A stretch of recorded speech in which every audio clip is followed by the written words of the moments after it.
Assim, quando você trabalha ator, meu papel como diretor é o seguinte: eu pego o personagem e apresento para o ator. E apresento ao personagem, o ator ao personagem, apresento um ao outro, daí entrego eles que se resolvam, eles que se entendam. É bonita essa imagem, né? Quer dizer, a função do diretor é: olha, Hamlet, Marco, está aqui o Hamlet, Hamlet, está aqui o Marco. Quer dizer, vocês trocam. Porque na verdade a interpretação é isso. Né? Oswaldinho, mas às vezes eu gosto de participar da suruba. Como é que é? Eu gosto de participar da suruba. Mas no fundo não é só apresentar, não. Às vezes ficar de voyeur é bom, mas às vezes é bom entrar. Então depois ele submetia também, não. Depois que estava só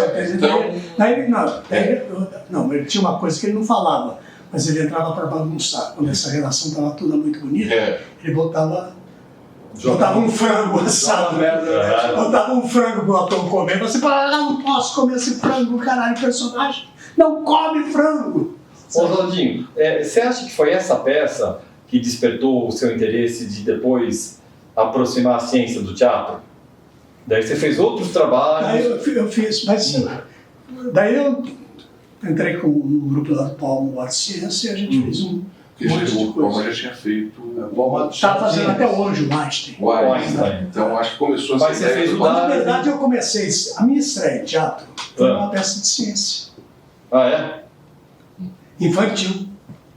De Maria Clara Machado, dirigida pela Teresa Guiar. Aliás, foi dirigido por várias mulheres. Teresa Guiar foi a primeira diretora. Lembra da Terezinha Guiar, né? De Campinas. Morreu ano passado. Tinha o teatro... Como é que era o nome do teatro dela lá A gente apresentou lá o Anatola no teatro dela. Em Campinas. A produtora era Maria Alice Vergueiro. Era do Bela Vista, Teatro Bela Vista, da Lídia Alice, que depois foi derrubado. E está lá o Sérgio Cardoso. Em 69, eu fiz Camaleão na Lua. Antes do Homem Pisar na Lua. Em 69, meses antes. Então eu já fazia ciência, eu brincava com o Paulo, fiz ciência. Bem antes. Bem antes. Mas daí foi, porque eu acho que tem a ver. Para mim, teatro é pensamento, né? Ideia. Você está falando de negócio de direção. Você viu o Lula, né?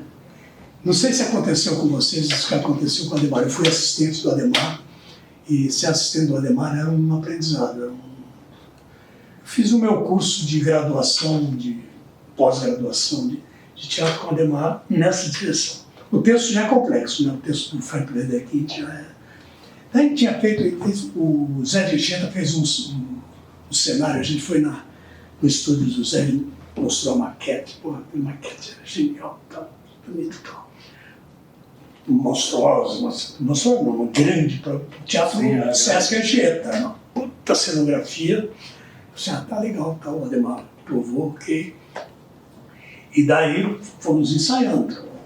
Daí teve um dia da montagem do cenário. Estávamos sentados ali no meio do teatro Sesc Anchieta, sentados assim, montando. Quando o cenário foi ficando pronto, o Adhemar virou assim: tofu, me ferrei, me fudi. Eu falei assim, eu acho que sim. A coisa, e eu jogo a pergunta para vocês desse exemplo. Ele fala assim, não dá, o espetáculo não pode ser, com esse cenário não pode ser o espetáculo que nós estamos fazendo. Tem que mudar o espetáculo inteiro. Em função do cenário? Ele fala assim, muda, porque esse cenário ele é tão imponente, ele é tão forte, que ele sufoca o ator. Entendi. Como é que eu vou fazer? Além de algumas dificuldades técnicas, que tinha umas jaulas, o Federico trabalhava com essa ideia, como iluminar aquilo? Hoje teria recursos, mas isso em 74, é impossível iluminar aquilo, os atores adequados. Bem, tinha essa coisa técnica, mas tinha muita suntuosidade. O Adhemar fala assim, ele tinha uma dificuldade para lidar com o cenário e figurinos. Quando chegava o figurino, quebrava a perna dele, entendeu? E daí a gente passou a noite inteira, porque no dia seguinte ia ter um coquetel de apresentação.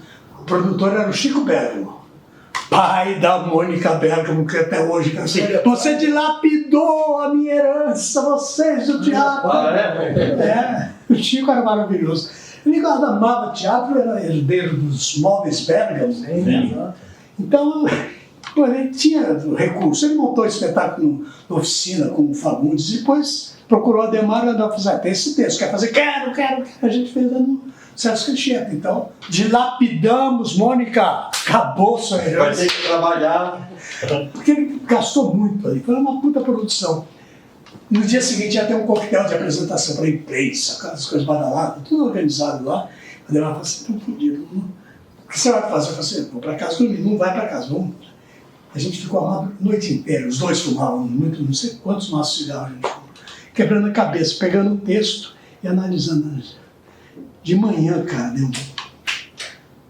deu um clique assim, não sei quem foi que falou, se ele ou eu, que era o seguinte, tinha um personagem, se você lembra, que era o João José Pompeu, que era um puta ator, sim, que fazia uma espécie de domador. Ele fazia aquele texto longo, a produção da Renata Paulutina, né? Ele vai pegar isso para falar para vocês. Eu sei que está conversando, mas lembra que tem gente que... Não, é o seguinte, tinha essa abertura que começava, o Pompeu só entrava nessa cena, vestido de domador, de circo, né? E falava tal, com chicote, tal, e agora, começou, pá! E saía e só voltava depois de 2 horas e meia, 3 horas para o agradecimento. A gente fala assim, a saída está no Pompeu. Daí chegamos no dia seguinte no coquetel, entrando lá, Pompeu, vem cá! E o Pompeu era aquele assim, chato.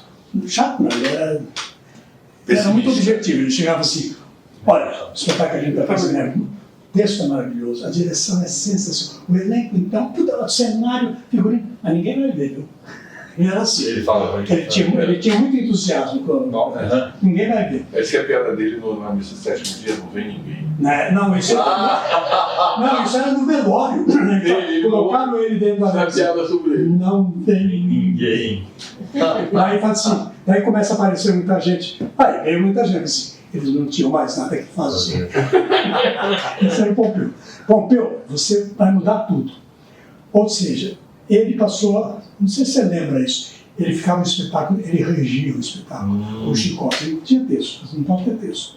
Então os personagens entravam, e daí o que ele fazia? Quando a interpretação estava, Pompeu, você vai reger o espetáculo lá dentro. Se de repente o ator estiver falando isso aqui, ele tiver que subir, chicote nele. E os atores foram, foi assim que nasceu o espetáculo. Mudou tudo. Com vocês aconteceu alguma coisa parecida na direção de vocês? De mudar de repente? Várias vezes.